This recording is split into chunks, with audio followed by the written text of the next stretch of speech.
Hello everyone, আমি বলেছিলাম পদ্ম গাছ করা সব থেকে সোজা একটা ব্যাপার এবং তার একটা নজির আজকে দেখাবো। আমার ছোট ভাই মানে খুড়তুতো ভাই গাছ লাগিয়েছিল আজ থেকে মোটামুটি 30 দিন আগে। সেই গাছে কী পরিমাণ কুড়ির সংখ্যা এসছে এবং কত সুন্দর গ্রোথের গাছ হয়েছে, দেরি না করে গাছটা দেখিয়ে দেবো। চলুন দেখুন, এই গাছটার কথাই বলছিলাম। এই আমার ভাই এই গাছ লাগিয়েছে, ওই যে আমার বাগান দেখা যাচ্ছে ওই সাইডে। ভাই কবে লাগিয়েছিলি গাছ? মোটামুটি 30 থেকে 32 দিন আগে। এখন কটা কুড়ি আছে দেখা? এই একটা কুড়ি ফুল ফুল হয়েছে। ওই যে এখানে কিন্তু দুটো কুড়ি আছে, অর্থাৎ টোটাল 4টে কুড়ি। মোটামুটি 30 দিন আগে লাগিয়েছিল গাছ। গাছের গ্রোথ দেখুন,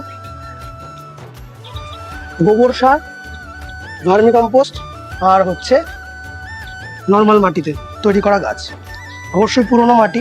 আর একটা গাছ দেখাচ্ছি, এটা কি আইডি? এটা আখিলা। দাঁড়া, সামনে দাঁড়া। ওর কাঁধের সাইডে চলে গেছে, আরো বড় হবে গাছ। এটা কবে লাগিয়েছিলি? সেম টাইম নাকি? না, টাইমে দিয়েছিল। এই 25-27 দিন মোটামুটি। ঠিক আছে, এটার মধ্যে কুড়ি আছে একটা, ওই নিচের থেকে কুড়ি আসবে। 4টে ফুল হয়ে গেছে। বর্ষার আগে এই গাছের গ্রোথ কিন্তু খুব ভালো হয়।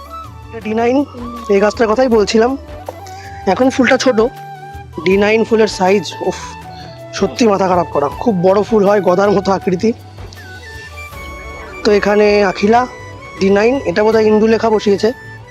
আর এটার মধ্যে আছে আমেরিক ক্যামেলিয়া, একটা শাপলাও বসিয়েছে।